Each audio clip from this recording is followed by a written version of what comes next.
of the weather that is rolling in. As of last night, all the evacuations for the Atkins Avenue fire have been lifted, which is great progress.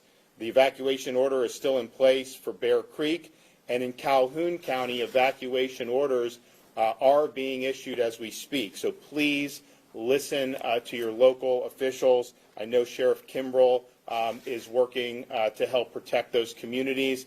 So if you do get an evacuation order, please heed the call on that. Though these fires are moving very quickly, and it's not something you can just wait and then all of a sudden bail at the last minute. Nobody wants to tell someone to leave their home. It's a major inconvenience. It's not good for people generally. We understand that. But if they're doing that, that's because, they fear a risk of injury, property damage, or death for an individual. So please heed that call. And I know all those local officials are going to work to get people back in their homes. I think one of the stories of this so far has been an enormous fire and multiple fires, as we know. The conditions over the last 3 days have been ideal for the fire moving and spreading.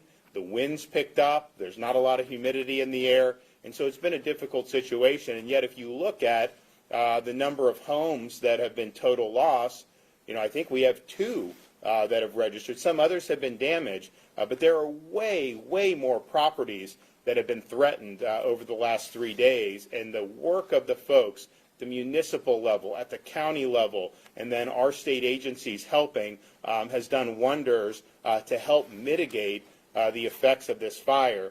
If you would have said last week this fire would have been this big, we would have all predicted much, much more in the way of destruction of individual homes. And so these folks are out there putting their lives on the line to protect people's lives, but also to protect people's homes. And so they've had remarkable success in doing that, and we really appreciate all that they've been able to do. Today I'm proud to announce additional steps that the state government is taking to help families that have been displaced. At my direction, the Florida Department of Economic Opportunity is working with local community action agencies to provide $6.1 million to help qualified families get back on their feet through community service block grant and low-income home energy assistance programs.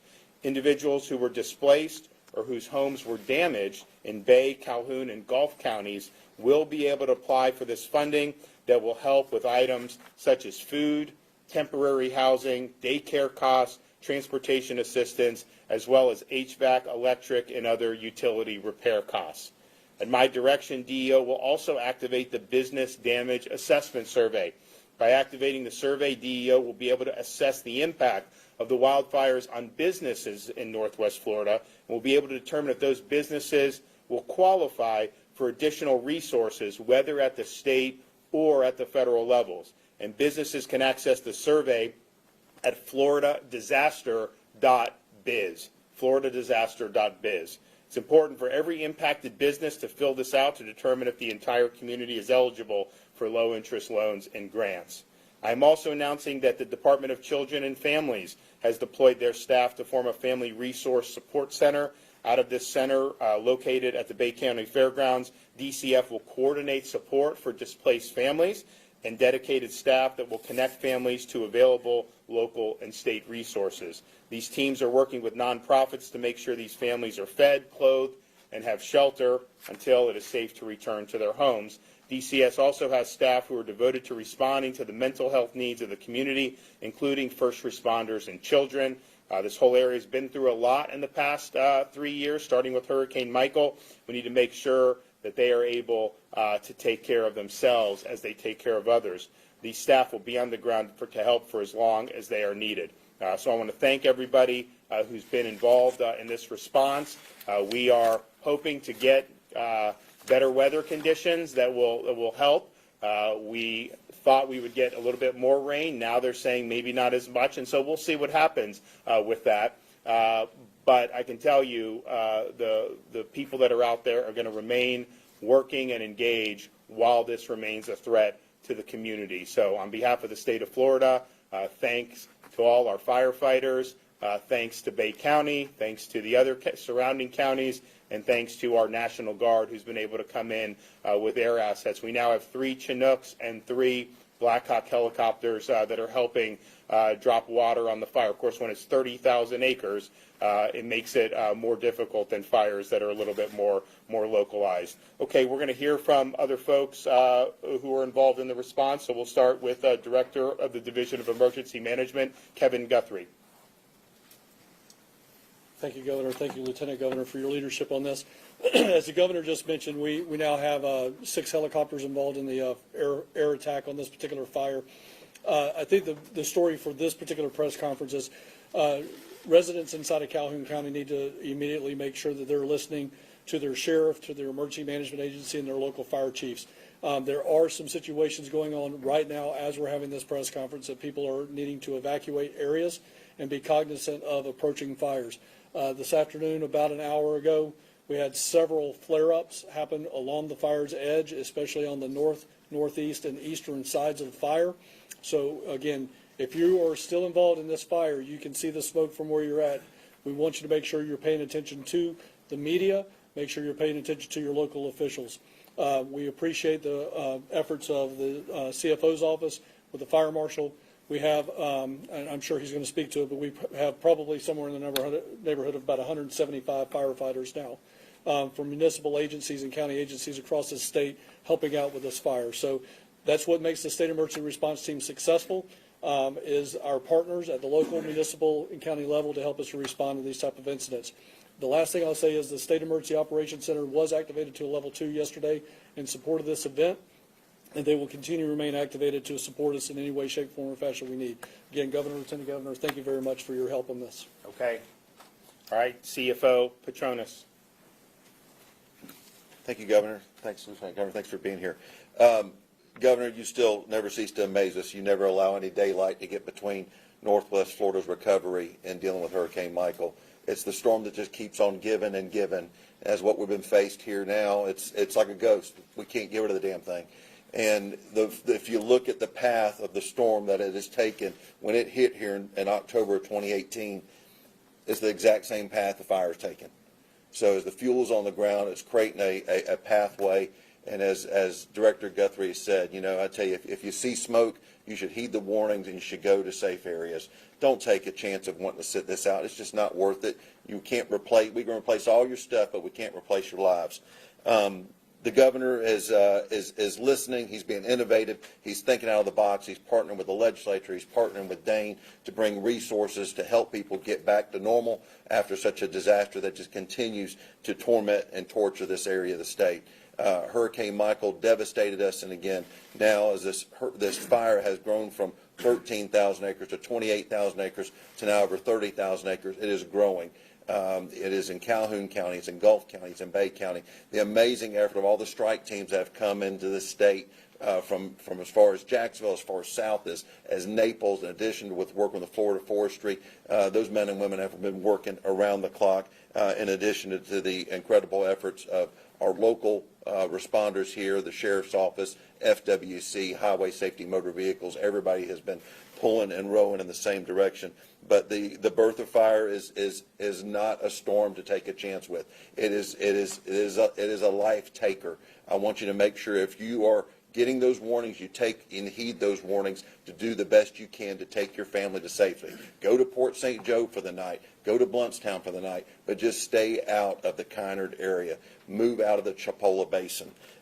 Governor, I'm just going to say it again. Kevin has been amazing, and he was the first one here this morning. Next thing you know, he has taken off to Calhoun County to go make sure and assess the situation with his own 2 eyes, and then he's back here. So I really appreciate the leadership team you've assembled here for this day. Okay, thanks. Okay, Dane Eagle, Secretary, Department of Economic Opportunity. Thank you, Governor. Thank you all for the opportunity to be here today. As the Governor mentioned, he has asked every single one of the state agencies to dig in to see what we can do to assess and help with the situation. So 2 announcements at a DEO, Department of Economic Opportunity, today. One, as the Governor mentioned, $6.1 million for assistance to residents. This could be in the form of temporary housing, transportation, debris removal, daycare, other bills, and also for energy assistance, helping repair and replace HVAC units, you name it. Income qualified residents are encouraged to go to floridajobs.gov wildfire-hit.org to apply, and we're standing by to assist. On the other hand, businesses, the economy is affected by disasters like this. And for us to get an understanding of how bad it is, we need the help of the businesses in the community to go do our business damage assessment survey, which has been launched. That is at floridadisaster.biz, floridadisaster.biz. It may not be direct damage to your brick and mortar structure. This may be your clientele is affected and they're not coming in. Maybe you're a volunteer firefighter and your business is on the back end. You're not being able to focus on your business. Whatever it is, please, we can't stress it enough, go do the survey. Your data and information is invaluable in us being able to dig in and potentially provide more help to the community. So residents, go to floridajobs.org. Businesses, floridadisaster.biz. We're standing by to assist. Thank you. Thank you. Okay, Secretary of Department of Children and Families, Siobhan Harris. Thank you, Governor. Thank you, Lieutenant Governor.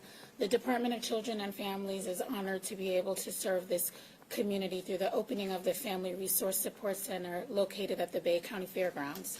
The families who've been displaced from the fires are going through something most of us can't even imagine. An event like this can be so taxing, not only financially, but physically and emotionally.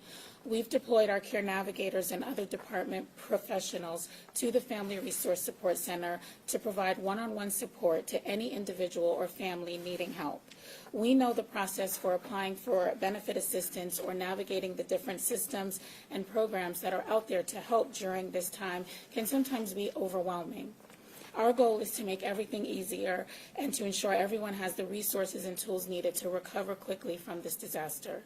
The Family Resource Support Center will serve as a central hub for the community to access resources and supports, and we will continue to work with local partners and organizations to expand the array of services that are available to help meet the needs of impacted families.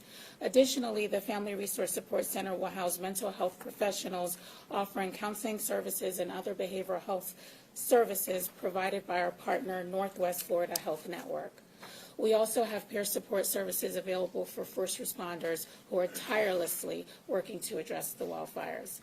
Individuals who cannot make it to the Family Resource Support Center can still reach a care navigator for help by calling the Hope line at 850-300-HOPE.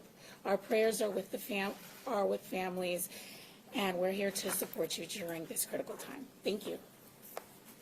Thank you. Okay, Brad Monroe.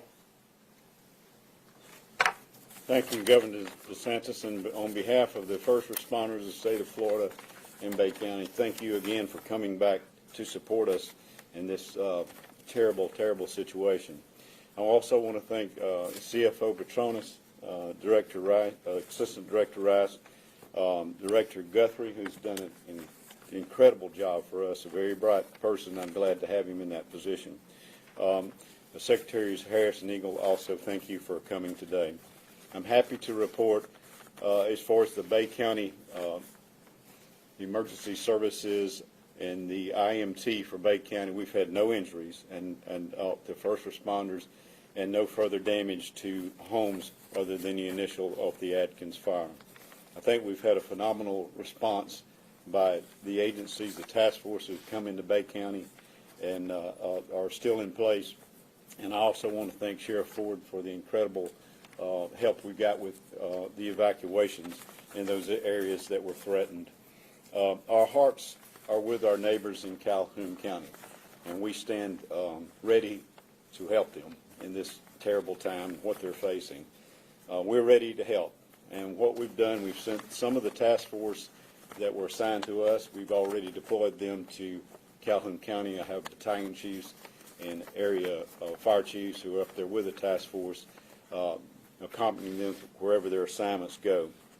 The burn ban that's in place, it's important. I've gotten reports in the last 3 days where we've been responding in Bay County to fires, people setting fires. And I can't express the seriousness of this event. This is a huge fire. I've been doing this for a very long time, and a helicopter ride around this fire will just scare you. This is a living, breathing beast. That's the only way I can describe it. When it produces its own weather, you see lightning strikes within a fire on a bright, sunny day. It's incredible. Words cannot describe it. and it grows and grows and grows. And like CFO Petronas described earlier, it seems to be following that debris path from Hurricane Michael.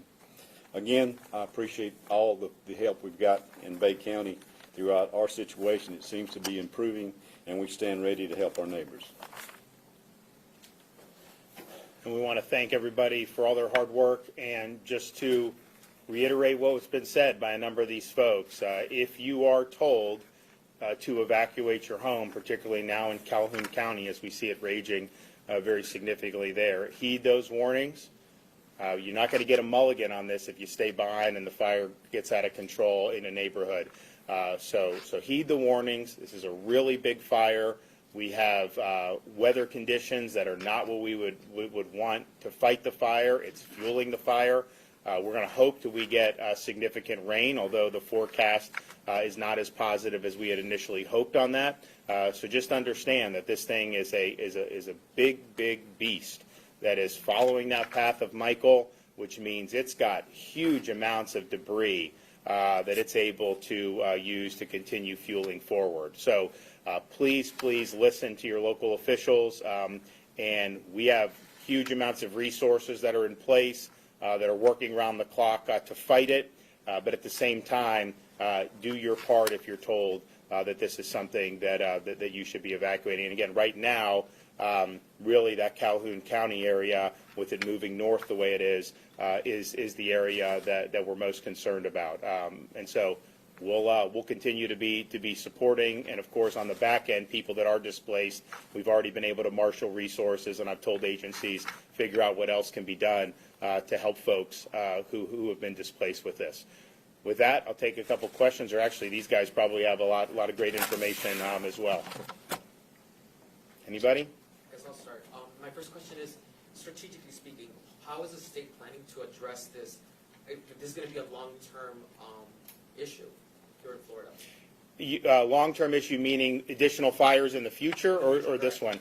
Well, I think it's just a situation, we've all talked about it. We've put hundreds of millions of dollars in the aftermath of Hurricane Michael, and Kevin can maybe talk a little bit more about it, to be able to assist with minimizing some of the debris that we see. But I mean, it's just such a massive area. So this is something that I know we've had conversations probably before I even became governor. We talked about right in the immediate aftermath of Hurricane Michael that this was there.